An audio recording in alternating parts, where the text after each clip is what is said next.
एकता को एकजुट करने में जो कोशिश नीतीश कुमार की है वो कितना सफल होगा? कुछ नहीं होगा। नीतीश कुमार जी के किसी भी नेता के 4-5 दूसरे नेताओं से मिलने से, चाय पीने से, प्रेस कॉन्फ्रेंस करने से क्या क्या हो जाएगा?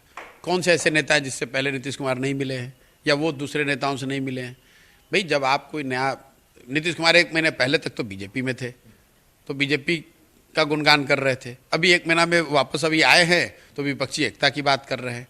तो आपको ये भी समझना चाहिए कि दूसरे दल, दूसरे नेता या उनके लोग सब बेवकूफ़ तो नहीं है। सब लोग इस बात को समझते हैं कौन इनकी बात का कितना विश्वास करता है, ये भी तो आपको देखने की बात है। एक सरकार का सवाल है, तो सरकार में तो कुछ बदला नहीं है।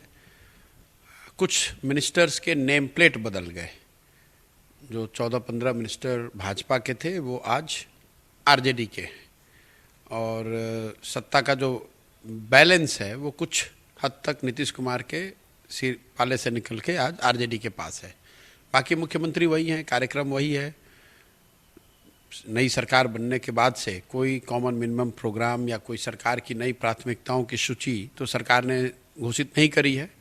सिर्फ एक बात नई जो नीतीश कुमार जी ने बताई है, 15 अगस्त के अपने भाषण में उन्होंने बताया कि अब वो 10 लाख सरकारी नौकरी और 10 लाख रोजगार अगले 1 साल में ये सरकार दे देगी।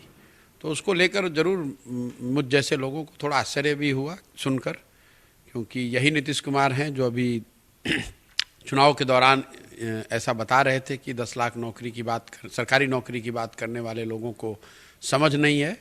जैसे आज मुझे बता रहे हैं कि मुझे एबीसी का ज्ञान नहीं, वैसे उन लोगों को उस समय बता रहे थे कि क ख ग का ज्ञान नहीं है। अब अचानक से 15-16 साल मुख्यमंत्री रहने के बाद मुख्यमंत्री के तौर पे नीतीश कुमार जी को इस बात का आभास होना कि 10 लाख सरकारी नौकरी दी जा सकती है, वो अपने आप में आश्चर्यजनक है।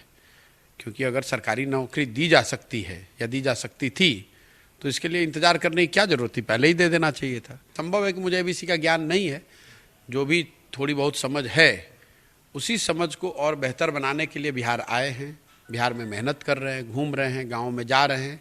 मैंने तो सामने से बताया कि भाई मेरी समझ नहीं है, इसलिए मैं साल भर 1.5 साल बिहार के गाँव में घूमना चाहता हूँ, लोगों से मिलना चाहता हूँ, उनसे कुछ सीखना और समझना चाहता हूँ।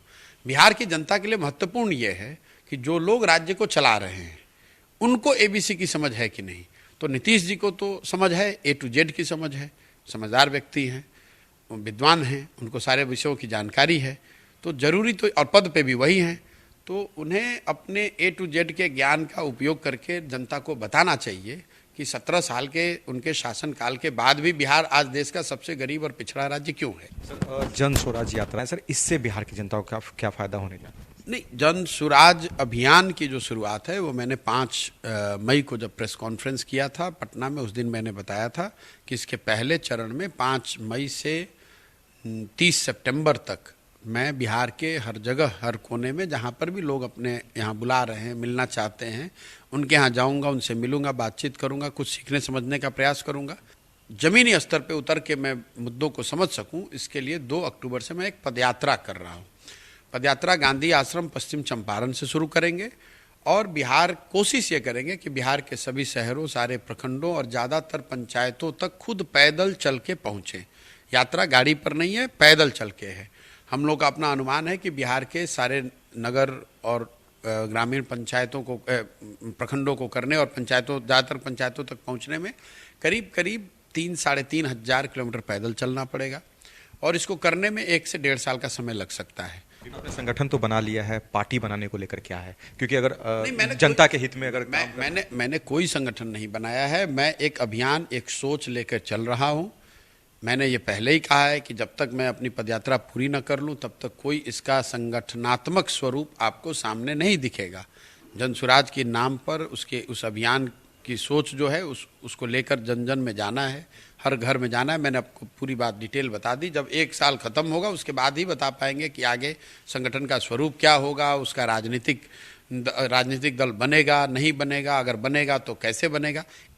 चलिए, हमारे साथ प्रशांत किशोर जी थे जिन्होंने बताया कि बिहार की राजनीति में जो बदलाव हुआ उसके आगे क्या कुछ परिणाम होगा और बिहार के विकास के लिए आने वाले समय में प्रशांत किशोर का जो अभियान है वो काफ़ी सफल रहेगा। इस समय कैमरा पर्सन राजेश के साथ गौतम गौन का न्यूज़ पटना।